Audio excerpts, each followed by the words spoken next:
Well, good morning, everyone. I'm Mike Walsh with CSBA, and I want to thank you for joining us as we continue our series on the County Board Governance Handbook, where today we're focusing on one of the more complex and critical responsibilities of county boards. That's the budget and our role in financial oversight and accountability. The goal for today is to help ground your understanding of how budgets connect to governance, not just as this financial document, but as a reflection of priorities. I hear that often.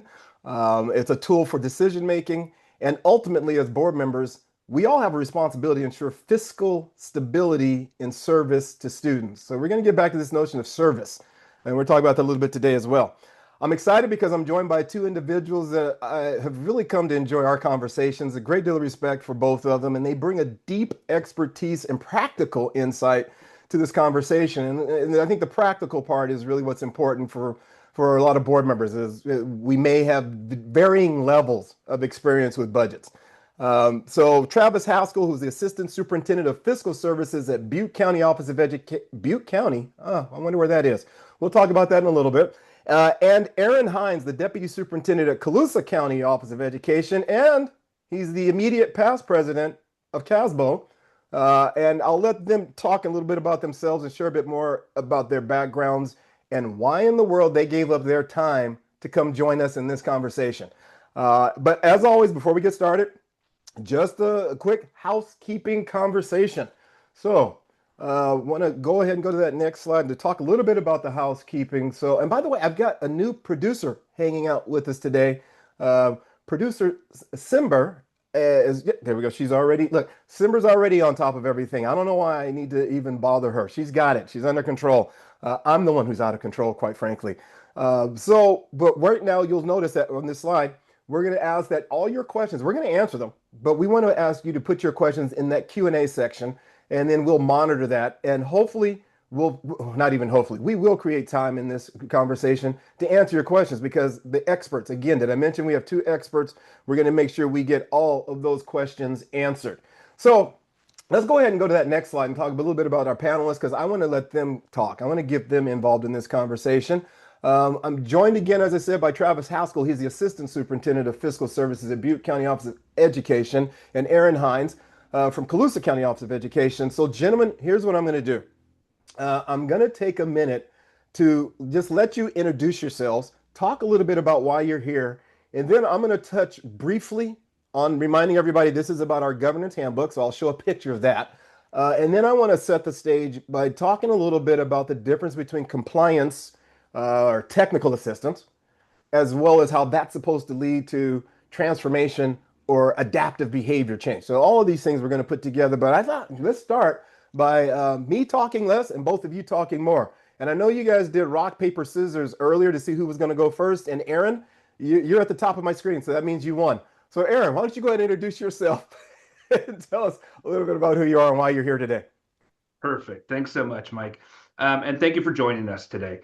My name is Aaron Hines. I've been in education and school business for 20 years, and I've worked my way up from delivery driver up to CBO. And I think that the reason why I'm here today, it's important to let board members know their importance and their guidance in helping the superintendent get his goals out there for the kids of the county. If anybody asks you, because it's a common question, what do county offices even do? The correct answer is we catch all the kids who wouldn't get educated if it weren't for us. We catch all the kids who can't make it in regular districts, who get expelled, who may be homeless, who are more transient in nature. We also catch the special education kids or kids on IEPs. And these are the hardest kids to educate as a whole. And that's what we do, and we do it well. And the funding for that comes in various forms. And so that's kind of what we want to dive into a little bit with you today. Perfect. Travis, you're up. Good morning, Mike, and thank you everyone for joining us today. I'm Travis Haskell. I'm the Assistant Superintendent of Fiscal Services at Butte County Office of Education. I have worked in education finance for 11 years. Prior to that, I worked in public accounting So altogether, I have roughly about 20 years in the finance profession, and for me, I'm passionate about teaching others about school finance. I know it's a subject that some people assume is a dry subject, but I really enjoy helping to educate others. And one of the big reasons that I agreed to to join us on this webinar is I really think recognize what an important role board members play. And I also recognize that a lot of times when you're coming into a role as a new board member, there's not a lot of education that is provided. I had an experience where I had a family member who decided to be on a school board because they wanted to, help make a difference in education. And I remember talking with them, and they were just blown away by how much it entailed. And she remarked to me, I had no idea, everything that it entailed. And I really wasn't prepared, and nor was I given a lot of, education about the different subjects. So I think it's a really great thing what CSBA is doing to try to educate new board members and to try to provide them with an opportunity to learn more about that role. And I'm happy to be able to contribute in any way that I can with that. Travis, it almost sounds like you were talking about me the first day I became a board member. Like, whoa, we have to look at what? Oh my goodness. I thought it was just, hey, here's all the money. Here's how much we spent. All right, everybody have a good day. But it turned into so much more. And I think this is why this conversation is so important. So Simber, if you could go ahead and advance to that. I just want to quickly touch on this. If anybody, again, if you're not familiar with what County Board Governance Handbook we're talking about, you can go to the CSBA.org, go to County Board Member Services, and you'll find a link, and you can download one, or you can let us know, and we can provide you with a hard copy. The actual book looks a little bit like mine right here with all my tabs and notes, and mine is pretty much beat up now, but it still works. But this next slide, I want to go over this. I want to talk about this one briefly, and then I'm going to open up to where we really want to dive in on these conversations, because in our pre-meeting, and I always like to have a pre-meeting with everybody, and in our pre-meeting, we talked a lot, and I thought that a lot of what you were both describing for me really fit around these two areas, if you will. That there's compliance or technical assistance, that's the work that we have to do, and there's adaptive work, which is where the transformation for our students is supposed to lead to. And a lot of what we're talking about, and I got the feeling that the compliance part, it's critical, and that's usually where budgets live, and because we're measured on your budget and is it qualified, certified, and all these different terms and terminologies. But it comes back to this notion of all of this is for a purpose, and the purpose should be, how are we working on relationships? What are we doing about experiences for others, etc.? Where the transformation works or lives. So that's kind of, I want to just couch it in those spaces. And I want to just dive in here on this thing, budgeting, really in this notion of budgeting as a governance responsibility. Now, my admission, my confession, and here's the first thing I'm going to ask everybody to do.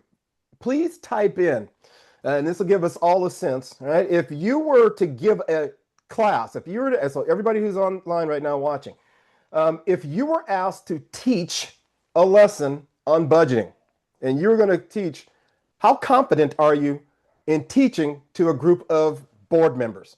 On a scale of 0 to 10, 0 would be, oh my goodness, I have no clue what I'm doing with any kind of budget stuff. 10 would be, not only can I explain this, but Aaron and Travis both need to be in my class so they can take notes. All right. So where are you at right now in your confidence for how you feel about understanding everything around budgets? So please, in that Q&A section, just type in where are you at on the scale of 0 to 10. And we're going to get back to that in a second. I want to check in on that. But for right now, 0 to 10. And I'll be honest with you. 16 years as a board member, and Travis, you've done a wonderful job of educating me. But if it were my job to teach this class, my confidence level would drop down to about a 3. I have a sense of what I'm understanding and what I'm hearing, but to teach it, I'm at about a 3. And so I want to kind of build it from there. So first question, while everybody's typing in their answer, and I can see some of the numbers starting to show up. Guys, when you present a budget, how in the world do you make the connection between financial decisions and the board's stated priorities so that there's this clear through line, so that we're not so lost? And Simba, if you want to, you can go ahead and drop that slide because I want to hear from these two gentlemen right now. I want to focus on that. So when you're presenting the budget, how in the world do you make that connection between financial decisions and the board's priorities? How do you make that clear? Yeah, I'll jump off, Mike, and I think something you said in your lead up to the question, I think really kind of connects with this question, that clear through line, right? And so if the board is not able to see that clear through line in your presentation, then it's going to be really hard for them to, connect. Hey, how are our priorities? How are they even reflected in the budget? And so when I present a budget, one of the things I really try to do is I try to organize my presentation around those priorities to help it make it very clear to them how the dollars reflected in the budget, either through revenue or through expenditures, how they tie into the priorities expressed by the board, and how those priorities are being carried out through those dollars. Because oftentimes I find when you get so into the minutia of the budget line item details in a presentation, it can cause those priorities to get lost. So for me, I really try to keep it, clear and concise and connected to those priorities throughout my presentation. Nice. Good. In Calusa, we have a new superintendent, and he's kind of taking the same lead as we had with our prior superintendent. Is he has great communication with our board, and so in many ways, the board's priorities and our superintendent's priorities are in alignment. We're here to serve our districts and to serve the children of our county. And when it comes to seeing how those priorities are on paper or on a spreadsheet, many times we get into the weeds and we start talking about what kind of funds are restricted and what are unrestricted. And we start doing a deep dive into special education costs and the restrictive nature of the funding that we get for that. And then when we talk about maybe differentiated assistance and how we're helping our districts out to do better on their dashboards, those are a little bit more in the unrestricted side with some restrictions because we're going to put it to them, but we have a little bit more of free will, if you will, in how we can advance those goals. When we talk about just unrestricted funds, and those are the funds that we're allowed to make our own decisions with, and if we want in our county, our literacy program is a large topic that we put money towards because we believe that getting the kids from ages 1, 2, 3, and 4 as early as we can and getting them exposed to reading will help them and give them a leg up later on in life and in their education. So you're both talking about some things that I think this is great. It kind of leads to this next question. The handbook is based on the basics, right? It's not the handbook is not designed to go into deep detail and review. It's really about the basics that every board member should understand. So talk a little bit about the basics you believe board members should understand in order to govern effectively, not just review the budget, because that was the first thing that I realized. I'm not just reviewing this thing. I'm supposed to be making decisions based on all these numbers. And that was kind of the overwhelming part that first couple of months that I'm looking at the budget. So what are the basics that people should understand so they can actually govern? Aaron, you go first because you were just talking and Right. Travis said he was distracted. In many cases, the funding that comes in to our office is it's restricted in nature. They're federal grants. They're for IDEA, and they're very restrictive in what we can spend that money on, right? And as long as we stay within those guidelines, then we should be okay. At the county level, at our level, LCFF is a small portion of the total of our budget. And where LCFF is talked about a lot statewide, it's more impactful at the district level because they have more students. Our funding model is partially based on our ADA or the kids that we have in attendance. But in my county, we only have 20 kids at our school, at our community school. Whereas we also are funded on the number of districts that we serve, and we get a certain amount per district. We also, with our community school, are funded on that too. And so when it comes to the funding, I'm usually letting my board know what's happening on the unrestricted side of the house first, because that's the side of the house where we have flexibility. And if things start to go wrong, we can start to look at areas there where we can either make additions or make cuts. On the restricted side of the house, our hands are tied a little bit more, and we're bound by federal law in a lot of these ways to provide the services that we already do and will continue to do. Yeah. And Aaron, I think you hit it right on the head there in terms of where my thoughts were going.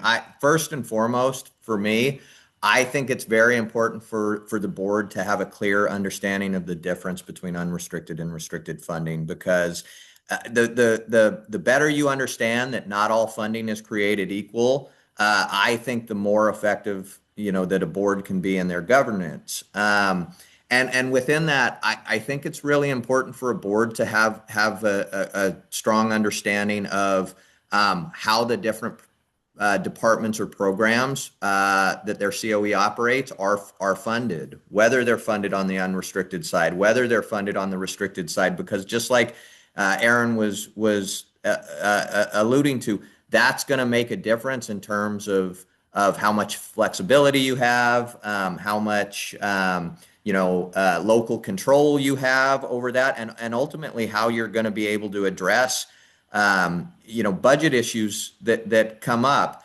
And finally, I really think it's important for the board to have a good understanding of the budgetary challenges that are facing their COE, because that's not going to be the same from county to county. And it might not be the same challenges that your districts are facing. In a sense, we are all facing similar challenges, but sometimes the challenges that a county office is facing and a district are facing are not one and the same.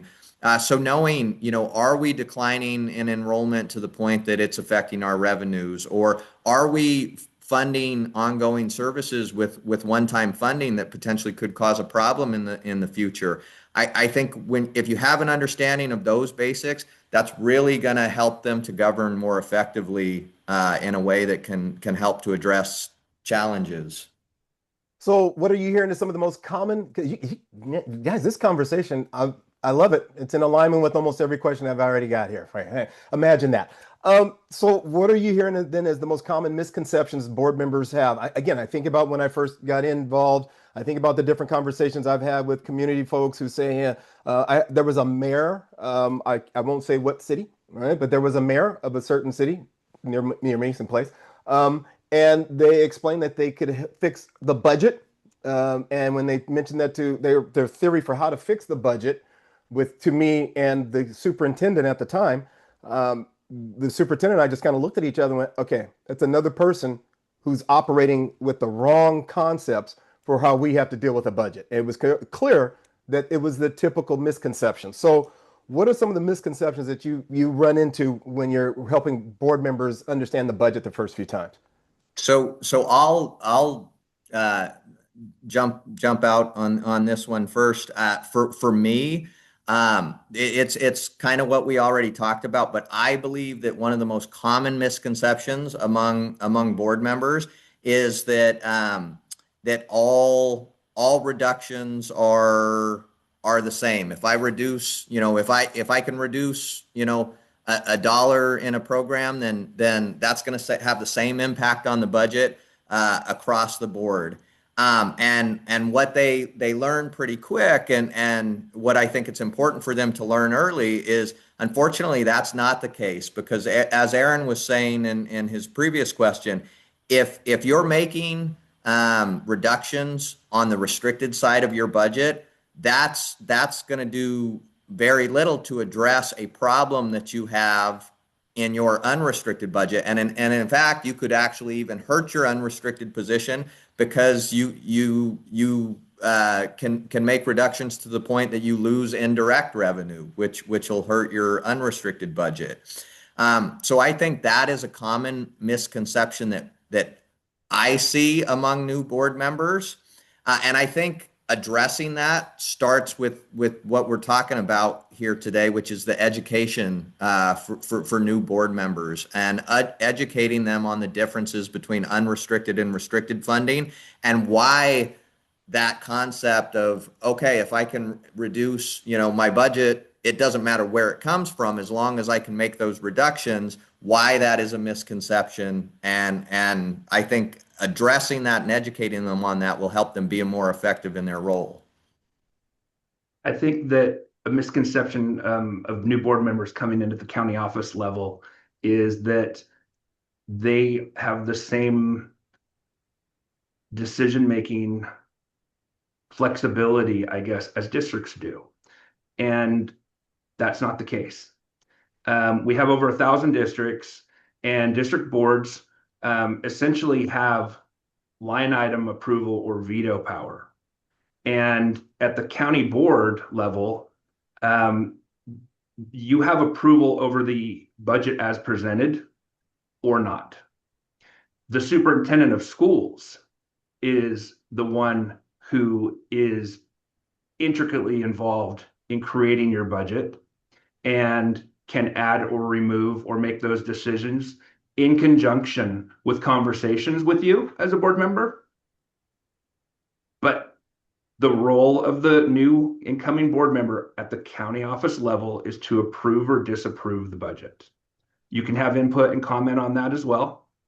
But I want to make that clear, because that is a common misconception of county board members who are coming in. We had a board member who was a district board member, and that they said that well, we can't do anything. Well, no, you can, but ed code is written differently for you, and these are your boundaries. And Mike, so Mike, we've had that in our county as well, where we've had board members come in that have been served for years on a district board, and they're like, wait a minute, what? That's not within my purview. So that's a common one.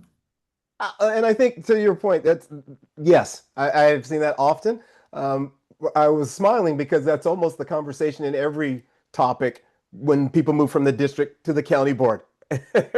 Well, my frustration, because there's a little bit of a change in how that shared governance works. And again, we had on our last episode, we were talking about the statutes for county, and for the statutes for superintendents, and again, the expectations for board members. And we had that conversation that it still leads to shared governance, but there's my world as the board member and the programs that we specifically run, and then there's our county superintendents and all the other things that we run that I still need to know about, because I want to be an ambassador of those programs, because quite frankly, a lot of them do some amazing work, and I'm still in support of them. So I think here's where we're starting to get down into the weeds. And by the way, I don't know if either of you have looked into the Q&A and got a sense of our audience.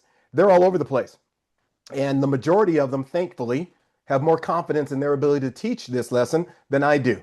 And right now, I'm starting to understand even more about how complex it really is.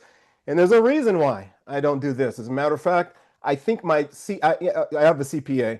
I have a new one now, because I think the last one, I just wore him out. He just went into retirement. He's like, he's not getting this, right? There's some people you shouldn't touch a number. And I'm one of those folks. But here's the deal. I get the big picture. I do that no problem whatsoever. And Travis, I'm going to going to pivot to you for a second here and appreciate you for a moment, because the way I look at the budget and the work that we're doing, I see the big picture of it. I see the macro.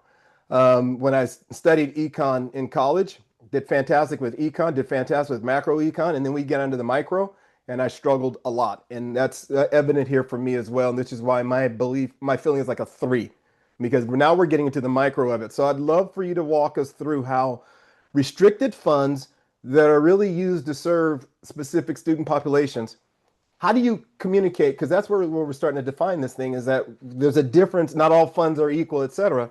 So when you're walking people through how restricted funds are used to serve specific student populations, how do you communicate that clearly to the board so they're aware of what we're talking about?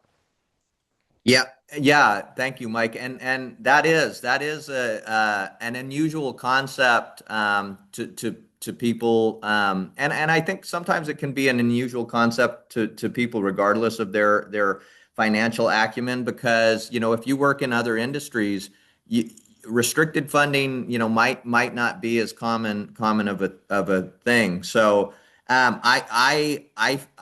for me, I think it helps to first define, what are we talking about with that when we say restricted funding, and so for restricted funding, that is funding that are restricted usually either by some sort of statute, or restricted by strings that the funder has attached to the source of revenue. So ultimately, we can't use them for just whatever we want. And so generally, those restrictions, they're going to dictate everything from the type of student population that can be served with the funds, to the allowable uses, what types of things we're allowed to buy, all the way down to how long we have to spend them. A lot of restricted funding is not perpetual. We have a very specified time with which we have to use the funds.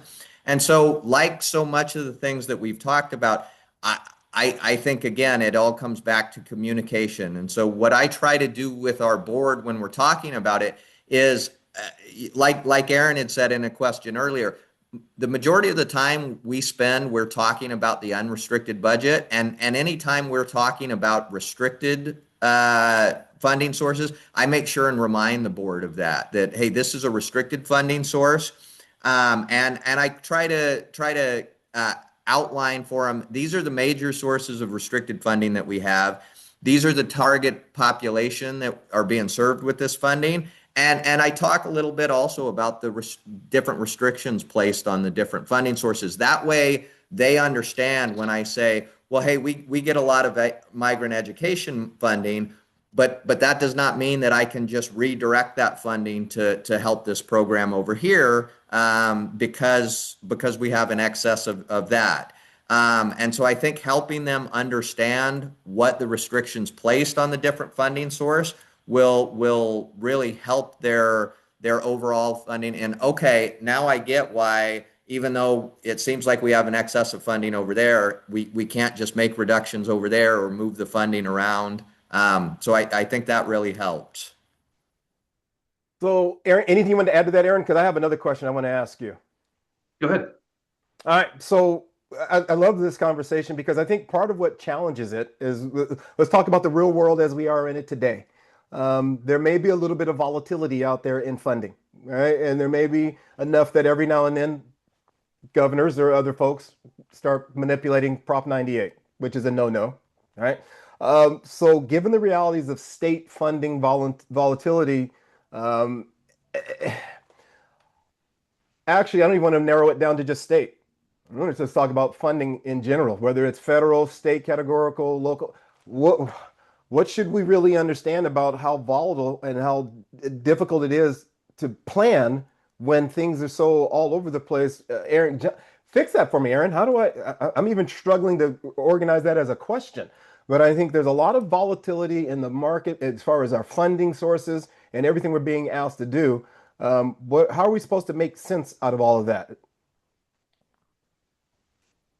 I think the short answer to make sense is we are more commonly being asked to do more with less, or do the same with less. When you talk about all of the different funding sources, when we talk about federal funding sources, we have a projected $4 billion cut that's happening from the feds with regard to Medi-Cal, right? And when we're talking about the state, and you say it's an illegal maneuver, and I agree with that, but it's being used for the third year in a row. And so until the court says that this is illegal and they can't do it anymore, then this is a new tool that they've developed and will continue to use that that kind of, if we could do the same things at the local level that the state does for their budget, we'd all be bankrupt. There would be no reprieves. But we can't, right? We can't kick our deficits down the road like the state is able to do. So we follow the state, and I convey that to my board. But at the end of the day, we still have to make the decisions based on the funding that we know is coming in, so known knowns, right? And also making sure that everybody understands that the cost of doing business is going up, right? Special education costs are going up. So what does that mean? If we don't have enough funding for special education to help with that, then we may be kicking in money from the unrestricted side of the house to help balance that. What does that do? That leaves less unrestricted funding that we are free to use as we see fit at our local level on the programs that we need to use it in the most. We have pressure costs from our labor unions, right? There's been the statewide We Can't Wait campaign that started with 33 districts and has really taken over a lot of the bargaining units mentalities when they come sit at the table. Is we want more, we want it now, and we're gonna hold out until we get it, or we're gonna go to impasse or further, right? So again, that's a little bit longer explanation for the short answer is do more with less. That seems to have been a theme, I think, in education for a while now, and I think that's to our detriment. So if we do a little sideway here, a little segue into philosophical beliefs, I think that's been both good and bad for education. We have always been amazing at doing more with less. Unfortunately, I think the legislature is starting to believe that it doesn't matter. We can always do more with less. And that's kind of a frustration point for me. So let me ask this question then. What does strong fiscal oversight from a board look like from your perspectives as CBOs? So what should we be really focused on as board members? Because right now I know there's this restricted, there's an unrestricted, there's some challenges with those. Volatility, it's all over the place. The legislature is always going to say do more with less. This is all kind of overwhelming, right? These can be kind of distractions. So what does strong fiscal oversight from a board look like from your perspectives? I think that a good board is looking at a county office budget multi-year projection, their MYP, and specifically looking at the unrestricted MYP. Are we in a structural deficit? Are we showing deficit for 3 years in a row, right? And if we are, what is the plan to reverse that trend, right? Or are you in a surplus for a certain amount of years, or all 3 years? And how do you plan on either spending wisely towards your goals or building reserves for when times are tough? That would be, I try to teach my board to key in on our unrestricted MYP because it's got everything that we're showing them about our current year budget, but we're also talking about the future there too. Yeah. All right, so Yeah, I'm going to change yours, Travis. Hang on, I'm going to change yours. I Yeah. know. So a little bit of what Aaron's talking about, I get that, because I think Travis, and you and I chatted about this briefly earlier. It's like we had talked about the potential of telling what are you doing to help, what do both of you do to help board members understand better? And I want to pause for a second because just for complete and total transparency, anyone who isn't fully aware, I am a board member for Butte County Office of Education. Travis is part of this conversation right now because he had no choice. I bug him every meeting, like, hey, Travis, can you do this? And so just to I wore him down is what I'm saying.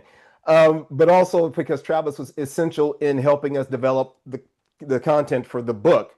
But Travis, to point out, one of the things I love that you do, Travis, is that when we get our budget updates and reports, page one, at the bottom, near the bottom of the page one, you are always laying out, again, what helps me is because I see the big picture landscape. You lay out how the trends are looking and what this is all connected back to, so that when I go in to read the numbers, I have a sense of what I'm reading. So that part of it has always helped, and I wanted to say that publicly. So I would love for you to talk a little bit about the financial indicators, or what are the signals, because you do a great job of giving us those heads up. Here's another signal. Here's another indicator. So what are some of the indicators we should be paying the closest attention throughout the entire year? Yeah, thank you, Mike. And Aaron, he alluded to some of those in his last answer. So I'm gonna pick up right where he left off. And one of the reasons this is such an important thing, and Mike, you were kind of touching on that, is if you're paying attention to this stuff throughout the year, you're going to be able to be more proactive rather than reactive. If you're looking at the not just in the current year, but in the 3 year, if you're looking at these trends, it's going to give you as a board and your superintendent and your CBO a heads up of hey, what's coming ahead and how can we best address it. So for me, it all begins with the criteria and standards that ultimately the state uses to evaluate the health of a county office's budget, and some of those things. So first, are we projected to meet our required minimum reserve level in the current year and the subsequent 2 years? So that's going to come through in your certification. So generally, if your county superintendent is assigning a positive certification to your budget, they're saying, hey, we can meet our financial obligations in the current and subsequent 2 years. And so that's going to give you an indication of that. But beyond that, what are our reserve levels as a percentage of our total general fund expenditures? Because that is kind of going to tell you, hey, okay, if we do have deficit spending, how long before we're ultimately in serious trouble with that? How long can our reserves, get us through this tough time? Because again, reserves give you time to solve a problem, but they don't solve the problem.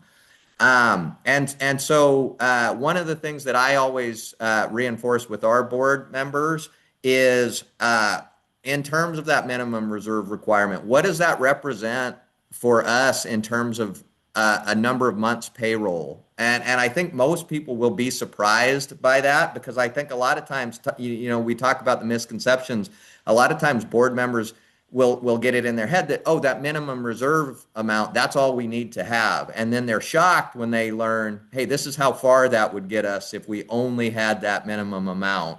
And so Aaron talked about that deficit spending. Do we have unrestricted deficit spending? And if so, is that because we're spending down, planned spending down of reserves, or do we have a structural deficit that is going to indicate a problem further down the road? And one of the things that I think gets forgotten about a lot, because we are so focused on the income statement portion of the budget, is the balance sheet and our cash position. What is our general fund cash position? Because there's a saying, that cash is king, and ultimately that's so true, because at the end of the day, regardless of what your income statement looks like, if you don't have the cash to be able to make payroll, you're insolvent. And so paying attention to that cash number and hey, what is our cash doing? And do we have adequate cash reserves to weather potential deferrals or weather slowdowns in the turnaround of cash? I think that's a very important indicator that you want to pay attention to. All right. Those are the ones. And it's interesting because that sounds exactly like just about every conversation you've had with us about our budgets. We talk about those numbers. You put up the slides specific to those things. And again, it's what helps me make sense of it. So as we start to kind of wind this down, and I do have, and Aaron, there is a question in the Q&A specifically to you, There are a sir. So couple if you of want, questions in there. yes. So I'm going to give you a couple seconds. So I want you to answer this bigger question and then want to dive in Okay. on the question. So the bigger question I have for you is,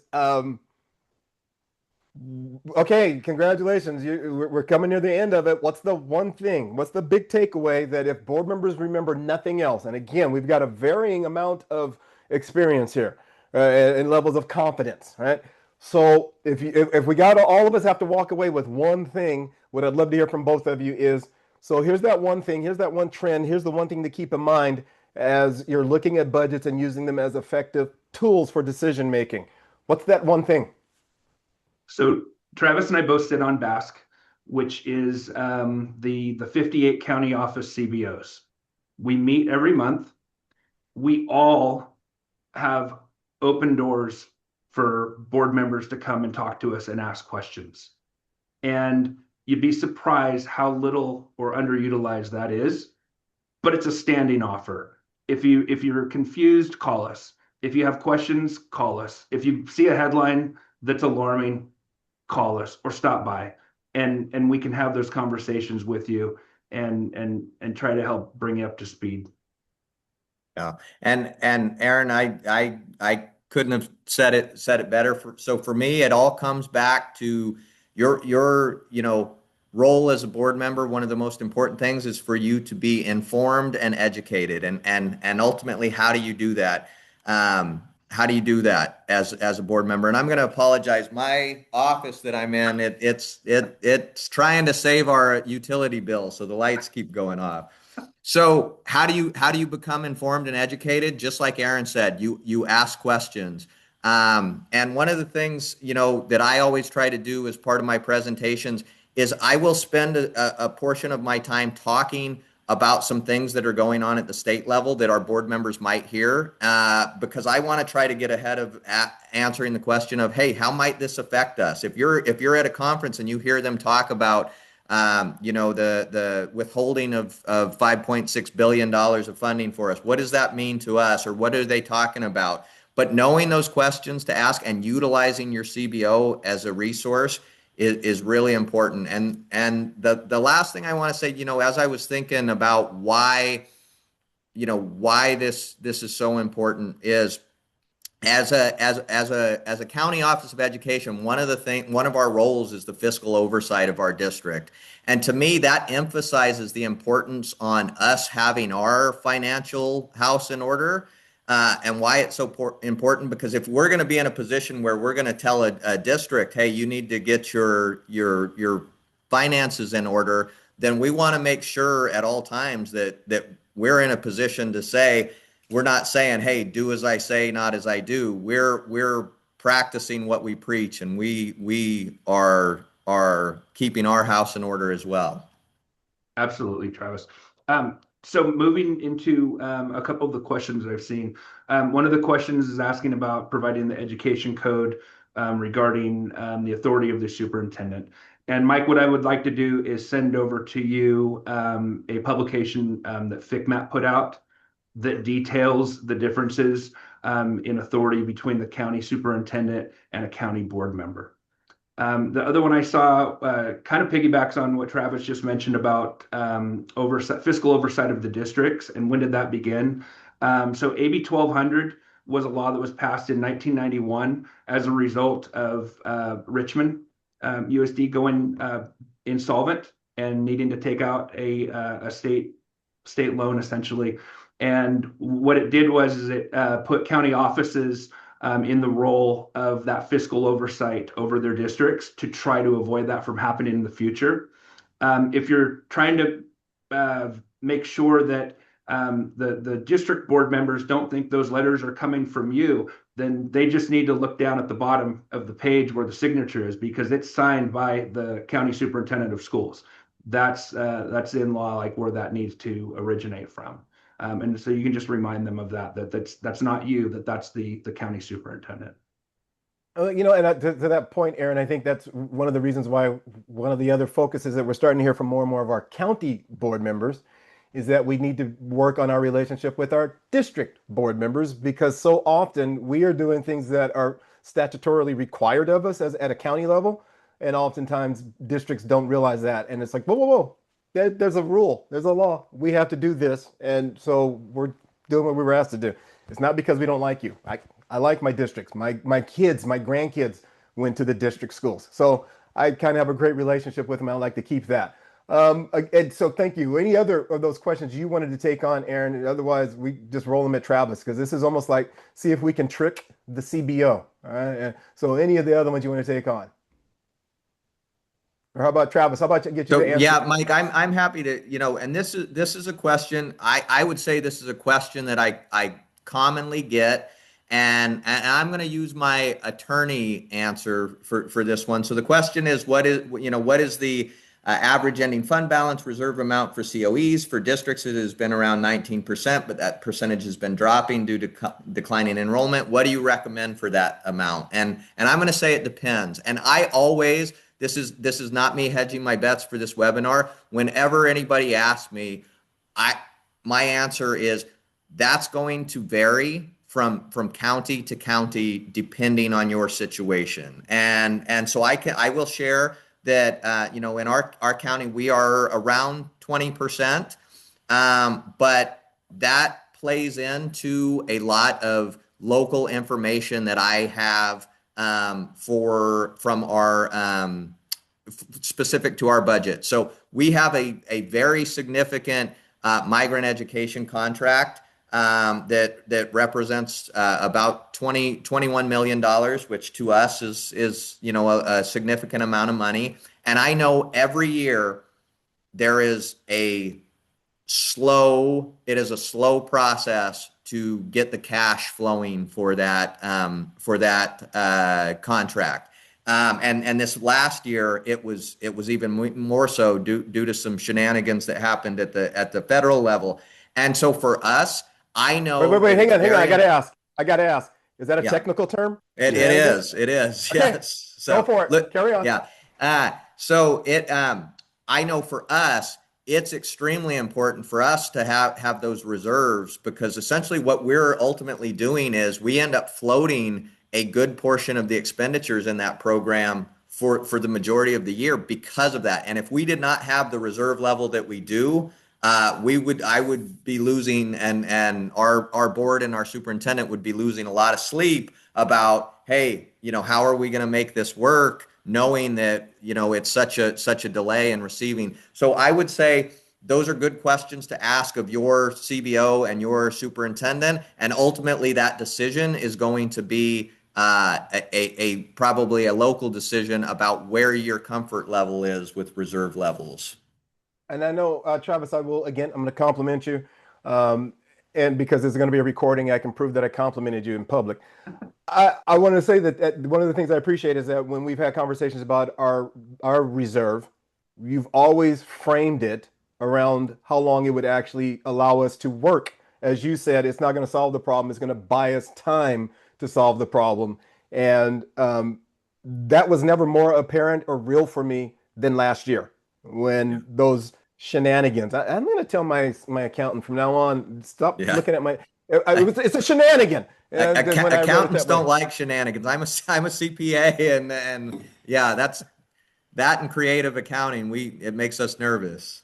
Okay, and then we've got one final question, and actually two, but I'm going to ask Jessica. Could you give me a little more? So Jessica French, you just wrote, "Can you post the contact info?" And I would just love to know which contact info. I don't know where we mentioned something. So Jessica, if you could just type back in there a little more about that contact info that you would love to know about, we'll get that answer to you.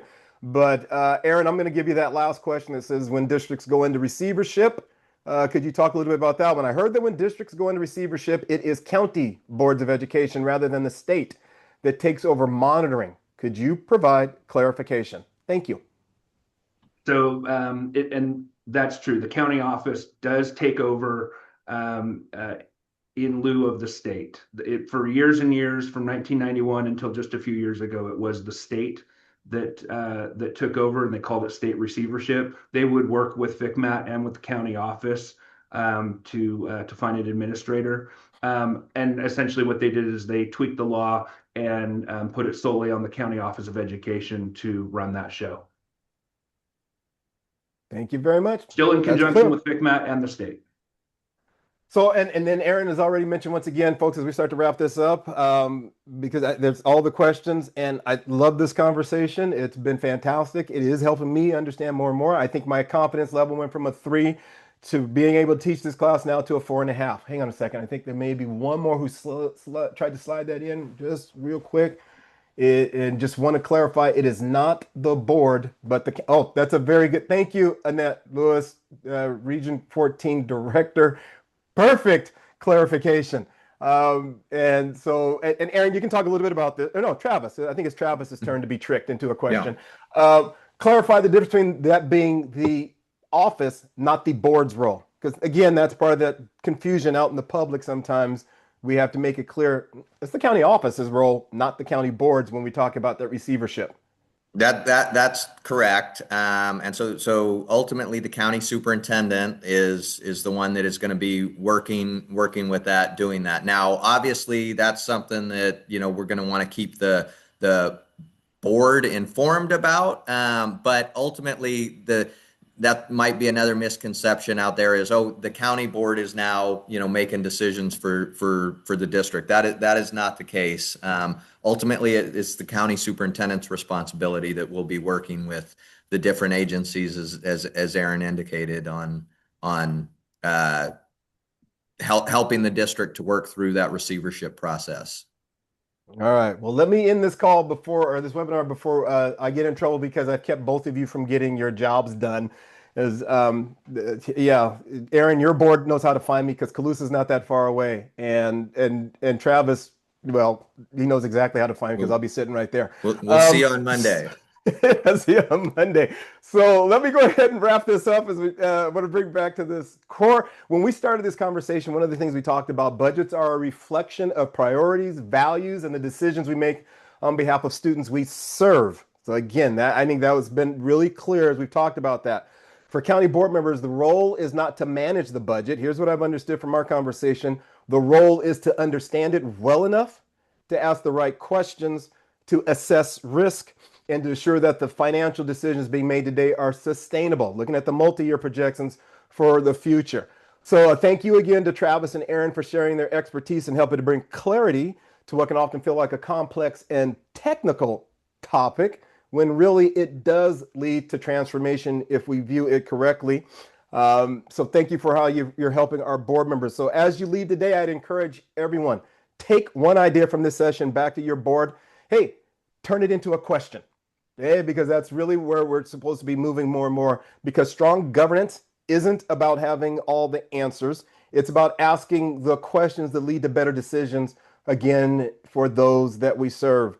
And also, thank you to producer Simber, who jumped in and emerged at the last second. She has about 485 other things she's doing right now, and she jumped in here to help us bring you information and help you out. So round of applause for Simber. Thank you, thank you, thank you.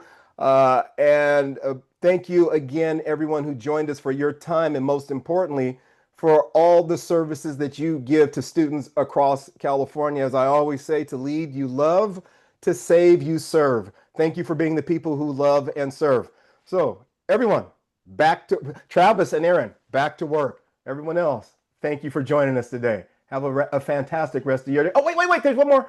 There's one more. So Simber, before I forget, could you show that last slide for we should never leave a conversation without telling you about the upcoming conversation. So my apologies to you, Simber. I tried to get you out here so you could go do work as well. But if you could bring up that last slide, I'm so sorry I didn't give you this information in advance. Bring up that last slide. It's the one that talks about upcoming events. And if we can get that in here, if not, that's okay. I'll just tell you what upcoming events are, because I have that slide over to another screen over here. I look like I'm NASA mission control. I got all these screens in front of me. So let me just go ahead and read it. So upcoming County MIG, August 14th and 15th. at the Yolo County Office of Ed. And September 24th, we'll do the last. So MIGs 2 and 3 will be August 14th and 15th at Yolo County Office of Ed. September 24th will be the MIG 4, Marina Del Rey Marriott. I wonder why Marina Del Rey Marriott for September 24th rather. Oh, that's because the county's conference is happening September 25th through the 27th in 2026. The Marina Del Rey Marriott. Registration opens May 13th. I'm so excited. Registration opens, which means call for proposals are now available to you. Call for proposals. Again, those are the three. You can see the topics, the strands that we're looking for proposals. This is your chance for county board members to teach county board members. Those of you who scored yourself pretty high on those other areas, come on in and teach some of those other things. Or if you're scoring low on some of these other, on any that you see right there, come watch those, come learn from those moments where other people have higher scores. But those are the things that are upcoming. So ladies and gentlemen, now it's time for me to officially say thank you to everybody. Thank you to the guests. Thank you to Simbird for joining us. Have a fantastic rest of your day. Bye, everybody. Thank you, Mike.